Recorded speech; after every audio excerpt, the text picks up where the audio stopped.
The concept of time has always fascinated me.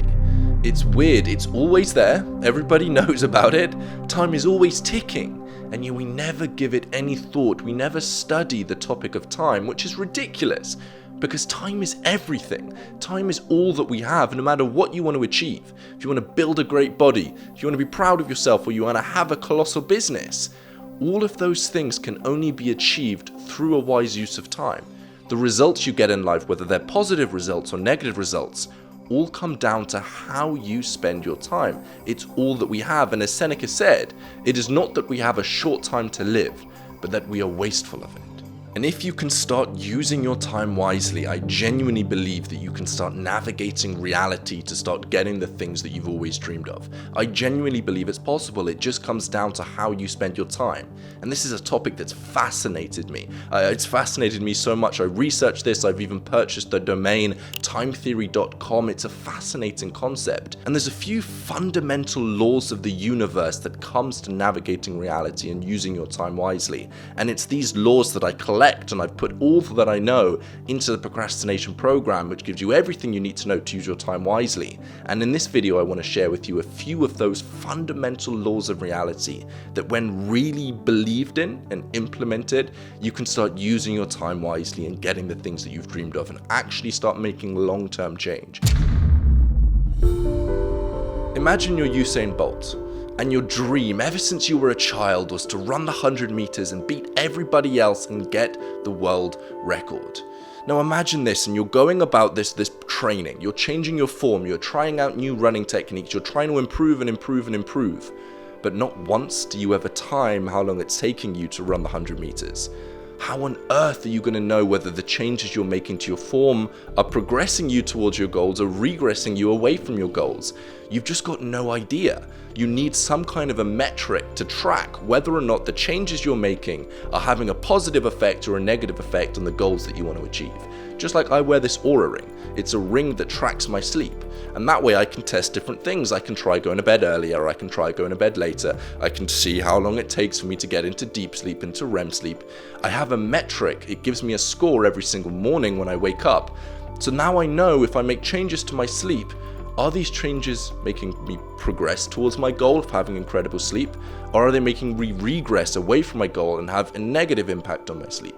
I've tried supplements that were supposed to improve my sleep quality, and they've actually taken it away. But if I didn't have a metric to track, I would just assume they're meant to help me, so they should be helping me. So when it comes to improving your time, using your time wisely, becoming a time theorist, you've got to have some kind of a metric that you can track how well you are using your time on a day-to-day basis. And for me, I use rescue time. Now, this isn't a sponsored video, I just genuinely use rescue time. And at this point, I could whack an affiliate link in the description where I get some kind of a commission for everybody that signs up. I just recommend you use the free version. It has all the features you need, it's completely free forever. And that way you're gonna have a very clear metric of how you're using your time. Because what rescue time does is it tracks how you spend your time on your computer and on your phone and everywhere, every extension, it's everywhere. And that way you can compile that data, and every evening it gives you a score for how well you spent that day. Now it works that score out by determining what activities you were doing, and you can set whether those activities are distracting or productive. And if they're distracting, you get a less score, a worse score, and if they're productive, then you get a better score. Now at the end of the video, I'm going to have an action item, which is going to get you to download Rescue Time, and it's going to walk you through the steps needed to start having a metric so that you can have a score for your life every single day. That's going to be at the end of the video, wait around for that. It removes all emotion from all of these transformations we're going to be making in your life, and you can get very objective on the improvements you're making to how you're spending your time. And remember, the better you can spend your time, the better life that you can live. That's time theory. And once we've got that metric for tracking where your time goes, now it's time to do the remove and the rebuild method. Now, this is also a method that can be applied to all different areas of your life, and that's when you know that it's a really poignant message, when it can be applied to multiple different genres of life. For example, the remove and rebuild method can be used on finances. So when I came to university, I removed all of my expenses. I wouldn't buy any coffee, I didn't have any monthly subscriptions, I would scrimp and save, and I would get all of the basics of all of the food. Literally, I wouldn't go on dates, but if I did go on a date, I would take them to somewhere free. I cut all expenses. I went to the extreme. I became the most frugal person ever.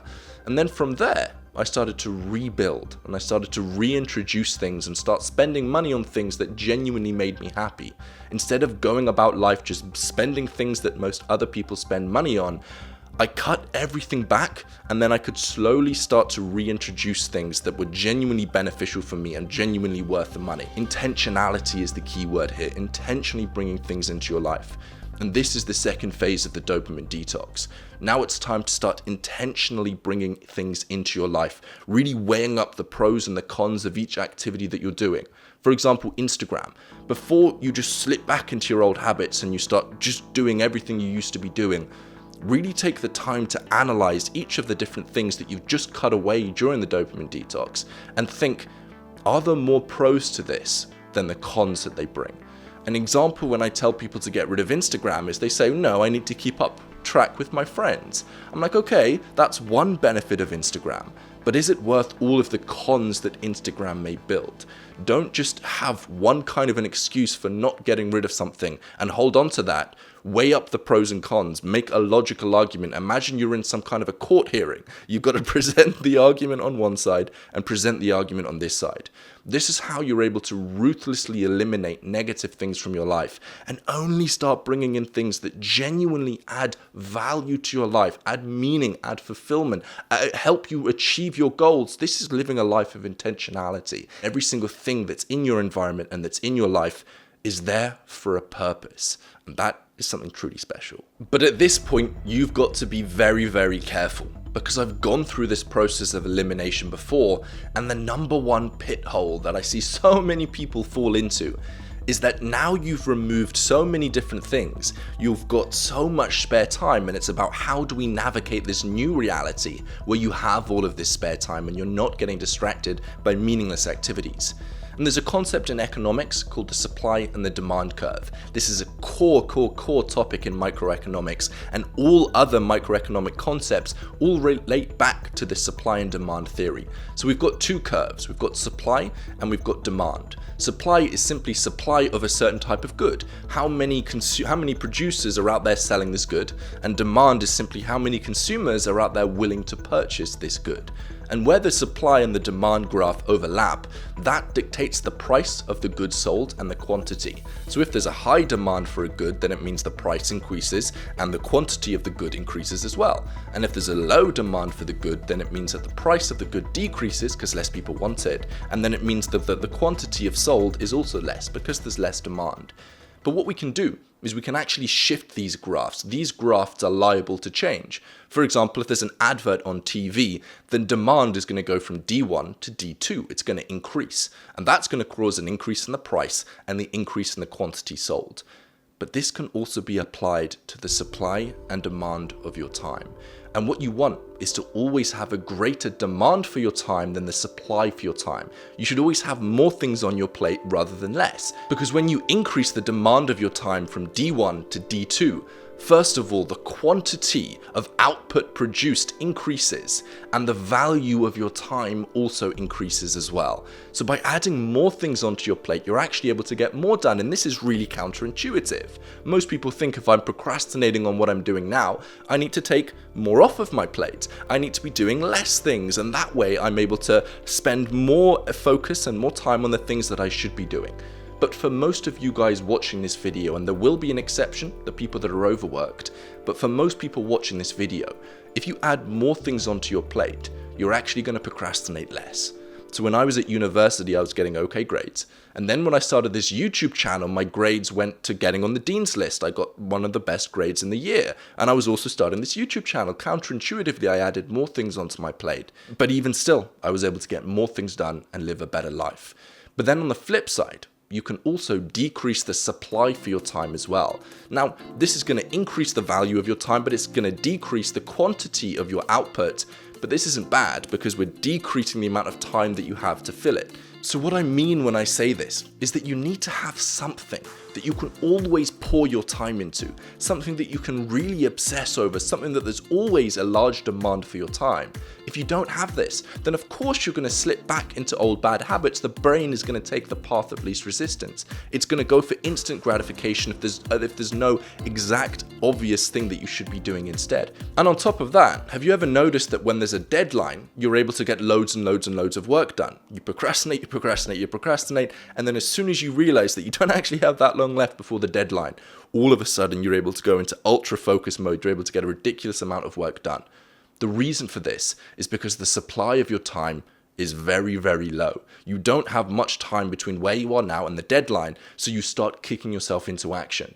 So you can actually get more done, make long-term change, stop procrastinating by decreasing the supply for your time, by introducing deadlines for yourself. Get some kind of an accountability system and say, I'm going to get this done by Saturday, when most of the time you expect it's going to be done by the next week after.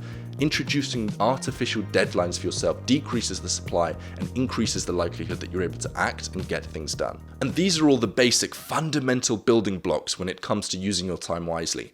I mean, having a greater demand for your time than supply is literally one of the only 4 things that matters when it comes to using your time wisely.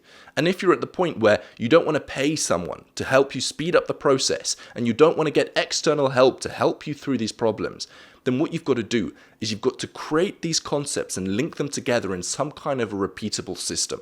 Because the way that most people go about these videos is they watch them, they think, oh, this is beneficial, they apply them for a few days, and then they forget them a few days later. But what a time theorist does is he takes these concepts, he links them together into a lattice work of systems that makes a repeatable process that makes it impossible to forget these systems, let alone not do them. You have to do them, and you have to create some kind of a system together if you want to go about this process of making this transformation alone. And your action item for this video is to go and download Rescue Time across all of your different devices. Get the Chrome extension, get the apps on your phone, on your laptop, on your computer, everywhere. I'm not getting paid to say this. I'm not putting an affiliate link down there, although I know I could. I want you to get the free version and just start letting that track where your time is going, because now you can be objective about where your time is going instead of subjective. And if you've gone through the time audit and you think that my videos are beneficial for you, then like the video, comment down below saying I made it, and subscribe. That way the YouTube algorithm is going to know you like it, and it's going to show you more of these videos onto your homepage, more positive videos for you.